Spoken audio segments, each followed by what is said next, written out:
Hi hall மாயா fans. இன்னைக்கு மாயா சீரியலோட 34வது episode தான் நம்ம பார்க்க போறோம். இதுல வந்து சாந்தி வந்து அர்ஜுனோட வீட்டுக்கு வரா. அப்போ வந்து அர்ஜுனோட தம்பி தான் கதவை திறக்கிறான். அவன்கிட்ட எதுவுமே பேசாம அவ பாட்டுன்னு உள்ள அர்ஜுனோட ரூமுக்கு ஓடுறா. அப்போ வந்து அவங்களோட தம்பி சொல்றான், ஹாய் எப்படி இருக்க, என்ன ஏது அப்படின்னு எதுவும் கேட்கறது கிடையாது, நேரா உள்ள ஓட வேண்டியது அப்படின்னு சொல்றான். சாந்தி வந்து அர்ஜுனை வந்து எழுப்புறா. அவன் வந்து எழுந்திருக்கவே இல்லை, தூங்கிட்டே இருக்கான். அப்புறம் லைட்டை போட்டு அவனை வந்து அடிச்சு எழுப்புறா. அப்புறம் அவன் ஏந்து கட்டையால அவளை அடிக்க வரான். உடனே சாந்தி சொல்றா, மாயா உன்னை லவ் பண்றா அப்படின்னு சொல்றா. உடனே அர்ஜுன், எது மாயா என்ன லவ் பண்றாளா, உனக்கு கண்டிப்பா பைத்தியம் தான் பிடிச்சிருக்கு, மூளை குழம்பிடுச்சு உனக்கு அப்படின்னு சொல்றான். இல்ல எனக்கு ஒண்ணு மூளை குழம்புல, மாயா உன்னை காதலிக்கிறாளா அப்படின்னு சொல்றா. ஆனா வந்து அர்ஜுன் வந்து அதை நம்பவே இல்லை.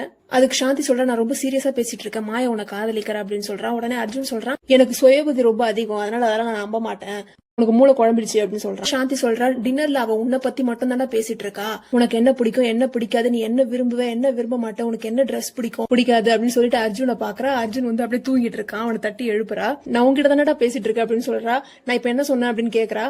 அர்ஜுன் சொல்றான், அதான் ஏதோ ட்ரெஸ் சாப்பாடு அப்படி இப்படி சொல்லிட்டு இருந்தியா அப்படின்னு சொல்றான். அவன் என்ன சொன்னான்றதே அவனுக்கு புரியல, அவன் பாட்டு தூங்கிட்டு இருந்தான். உடனே சாந்தி சொல்றா, மாயா நார்மலா இல்ல, அவகிட்ட ஏதோ ஒண்ணு இருக்கு, அவ பேசுற விதம் அவ பாக்குற விதம் அவளோட கண்கள்ல ஏதோ விசித்திரமான ஒரு பைத்தியக்காரத்தனம் இருக்கு, அவ பைத்தியம் அர்ஜுன். அதுக்கு அர்ஜுன் வந்து சாந்தி கிட்ட கூப்பிட்டு சொல்றான், அதுக்கு பேரு பைத்தியக்காரத்தனம் கிடையாது, அதுக்கு பேரு சக்சஸ்ன்னு அர்த்தம்.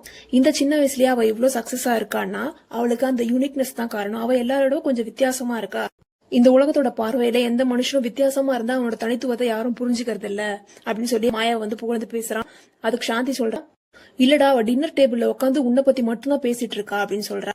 ஏன்னா உனக்கும் அவளுக்கும் இருக்கிற ஒரே கனெக்ஷன் நான் மட்டும்தான், அதனால அவ என்னை பத்தி மட்டும்தான் பேச முடியும், என்னை பத்தி பேசுனதான் தப்பு அப்படின்னு சொல்றான். அதுக்கு வந்து சாந்தி அகைன், சரி அதெல்லாம் விடு அப்படின்னு சொல்லிட்டு அந்த கிஃப்ட் மாயா கொடுத்தால அந்த வாட்ச் பாக்ஸ் எடுத்து அவனோட கையில கொடுக்குறா. அர்ஜுன், ஓ எனக்கு கிஃப்ட் வாங்கிட்டு வந்தியா அப்படின்னு சொல்லிட்டு அந்த வாட்சை வந்து பிரிச்சு ஓபன் பண்ணி பாக்குறான். அந்த வாட்சை பார்த்துட்டு அர்ஜுன் சொல்றான், பா இவ்வளவு காஸ்ட்லியான வாட்சா, எங்கிருந்து சூட்ட, பணத்தை ஒழுங்கா சொல்லிடு அப்படின்னு சொல்லிட்டு சாந்தியை கேட்கறான். சாந்தி, இது உனக்கு மாயா தாண்டா கொடுத்தா அப்படின்னு சொல்றா. உடனே அர்ஜுன், ஓ உண்மையிலேயே மாயாக்கு என் மேல காதல் வந்துருச்சா, நீ இது வரைக்கும் எனக்கு ஏதாவது காஸ்ட்லியான கிஃப்ட் கொடுத்துருக்கியா பாத்தியா அந்த மாயா அப்படின்னு சொல்றான். அதுக்கு சாந்தி சொல்றா, அதேதான், எந்த ஒரு பாஸும் அவங்களோட எம்ப்ளாய்க்கு இவ்வளவு காஸ்ட்லியான கிஃப்ட் கொடுக்க மாட்டாங்க, அந்த மகாதேவன் இது வரைக்கும் எனக்கு சேலரியே ஒழுங்கா கொடுத்தது இல்ல. அதுக்கு அர்ஜுன் சொல்றான், அப்ப மாயாக்கு என் மேல காதல் வந்ததுனால தான் இந்த கிஃப்ட் கொடுத்தா அப்படின்னு சொல்றியா. சாந்தி, இப்ப நீ கோயிலுக்கு போற, அங்க இருக்கிற ஏழைகளுக்கு ஒரு 10-20 எப்பயாவது நீ வந்து அன்பளிப்பா பணம் கொடுப்ப இல்லையா, அந்த மாதிரி தான் இந்த வாட்ச மாயா எனக்கு கொடுத்துருக்கா. அந்த ஏழைங்க மேல உனக்கு காதல் வந்துருச்சுன்னு அர்த்தம் இல்ல, அதே மாதிரி மாயாக்கு என் மேல காதல் வந்துருச்சுன்னு அர்த்தம் கிடையாது. உன்னோட தகுதி ஒரு 1000-2000க்கு நீ கிஃப்ட் கொடுப்பேன்னா அவளோட தகுதி இது, அதனால இந்த வாட்ச் எனக்கு கிஃப்ட் கொடுத்துருக்கா. மாயாவோட அகரத்துல காதல்ன்ற வார்த்தைக்கு இடம் கிடையாது, there is no love அப்படின்னு சொல்லி அர்ஜுன் வந்து முடிக்கிறான். அவன் பேசி முடிச்சுட்டு அப்படியே பெட்ஷீட்டை போட்டுட்டு படுத்து தூங்கிடுறான். இதுக்கப்புறம் என்ன எழுப்புனா அவ்வளவுதான் சொல்லிட்டு தூங்கிடுறான்.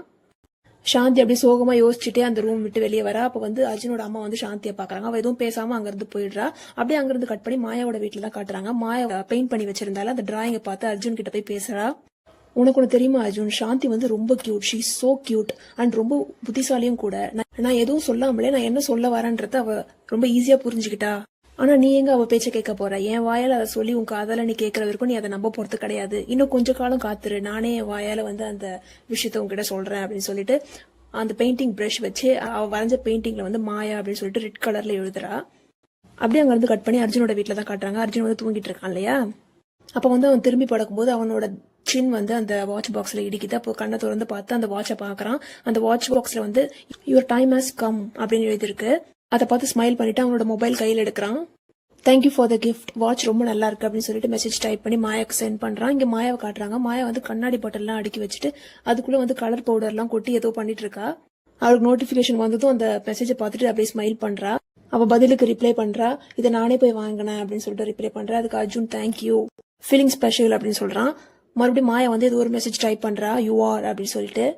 பட் அந்த மெசேஜ் வந்து சென்ட் பண்ணல. திடீர்னு அந்த மெசேஜ் டிலீட் பண்ணிட்டு ஒரு ஸ்மைலி போட்டு சென்ட் பண்ணி விட்டுறா. இங்க அர்ஜுனுக்கு வந்து நோட்டிபிகேஷன் வருது. அவன் வந்து அப்படியே தூங்கிடுறான். அப்படியே அங்க கட் பண்ணி சாந்தியோட வீட்டுல சாந்தியை கட்டுறாங்க. சாந்தி வந்து தனியா பேசிட்டு இருக்கான். அந்த அர்லூஸுக்கு எப்படி புரிய வைக்கிறது, இது ஒண்ணு விளையாட்டு கிடையாது, மாயா உண்மையிலேயே அர்ஜுன் வந்து காதலிக்க ஆரம்பிச்சிட்டா, ஏன் அர்ஜுன் அந்த மாயா எதுவும் செஞ்சிடக்கூடாது அப்படின்னு சொல்றா. விடிஞ்சதும் சாந்தி அர்ஜுன் எழுப்புறதுக்காக அவங்க வீட்டுக்கு வரா. அவன் வந்து காலையில எழுந்து ஆபீஸ் போயிட்டு இருக்கான். அவங்க அம்மா சொல்றாங்க அவன் சீக்கிரமா ஆபீஸ் போயிட்டான் அப்படின்ட்டு. நான் எழுப்பாமலே அவன் ஆபீஸ் போயிட்டானா அப்படின்னு சொல்லிட்டு இவ கேக்குறா.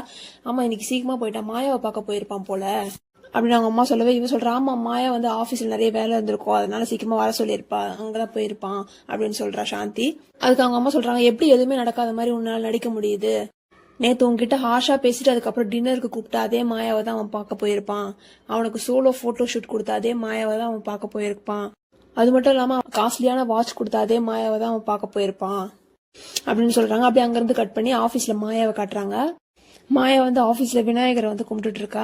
அவர்கிட்ட பேசுறா, நான் இப்ப எந்த பாதையில் நடக்க ஆரம்பிக்கிறேனோ அந்த பாதையில் நீங்க எனக்கு துணையா இருப்பீங்கல்ல, நான் செய்யற காரியம் சரிதானே அப்படின்னு சொல்லிட்டு அவர்கிட்ட பேசும்போது இங்க அர்ஜுன் சொல்றான், total wrong, every thing is wrong wrong wrong அப்படின்னு சொல்லிட்டு மாயா கிட்ட நடந்து வரான்.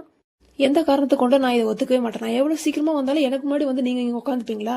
என்ன வெறுப்பேற்றதுக்காக இதெல்லாம் பண்றீங்களா அப்படின்ட்டு அர்ஜுன் வந்து மாயாவை பார்த்து கேட்கறான். மாயா சொல்ற, அந்த சாக்குல நீ ஆபீஸ்க்கு சீக்கிரமா வரிய அப்படின்னு சொல்றா. உடனே அர்ஜுன் சொல்றான், என்ன சொல்றது, இனிமேல் வந்துதானே ஆகணும் அப்படின்னு சொல்லிட்டு அந்த வாட்சை காட்டுறான். மாயா அப்படியே பாக்குறா. அர்ஜுன் சொல்றான், என் டைம் இனிமேல் ஸ்டார்ட்ல அப்படின்னு சொல்றான். மாயா ஸ்மைல் பண்ணிட்டே நின்றுட்டு இருக்கா. அகைன் அர்ஜுன் சொல்றான், நான் உங்ககிட்ட சொல்லியிருக்கேன்ல, நான் எப்பவுமே லேட்டா வரதில்ல, என் டைம் தான் லேட்டா வருது, ஆனா ஒரு நாள் இல்ல ஒரு நாள் என் டைமும் டைமுக்கு வந்துதானே ஆகணும், பாத்தீங்களா இப்ப வந்துருச்சு அப்படின்னு சொல்லிட்டு அந்த வாட்ச் அகைன் காட்டுறான். இப்ப மாயா வந்து ஸ்மைல் பண்ணிட்டு அப்படியே ஆபீஸ் ரூம்குள்ள நடந்து போயிட்டே இருக்கா. அர்ஜுன் அவன் பின்னாடியே போறான். அப்படியே மாயா பேசிக்கிட்டே வரா. அப்பனா இனிமேல் நீ கரெக்ட் டைமுக்கு வருவேன்னு அர்த்தமா அப்படின்னு சொல்றா. அர்ஜுன் சொல்றான், என்னோட முயற்சி நான் இனிமேல் நிறுத்த மாட்டேன், ட்ரை பண்ணுவேன் கண்டிப்பா அப்படின்னு சொல்றான். மாயா உள்ள வந்ததும் அர்ஜுன் கிட்ட கேட்கறா, நான் கொடுத்த கிஃப்ட் உனக்கு பிடிச்சிருக்கா, உன்னோட பிரில்லியன்ட் போட்டோகிராஃபிக்காக நான் இந்த கிஃப்ட் உனக்கு கொடுத்திருக்கேன் அப்படின்னு சொல்றா. அர்ஜுன் சொல்றான், நீங்க என்னோட வேலையை பாராட்டி இந்த கிஃப்ட்டை எனக்கு கொடுத்தீங்க, ஐ நோ, ஆனா இந்த சாந்தி தான் அப்படின்னு சொல்லிட்டு அவ சொன்ன விஷயத்த சொல்ல வரான். அப்படியே ஸ்டக் ஆயிடுறான், சொல்லல. உடனே மாயா அர்ஜுன் கிட்ட சாந்தி என்ன சொன்னா அப்படின்னு சொல்லிட்டு கேட்கறா.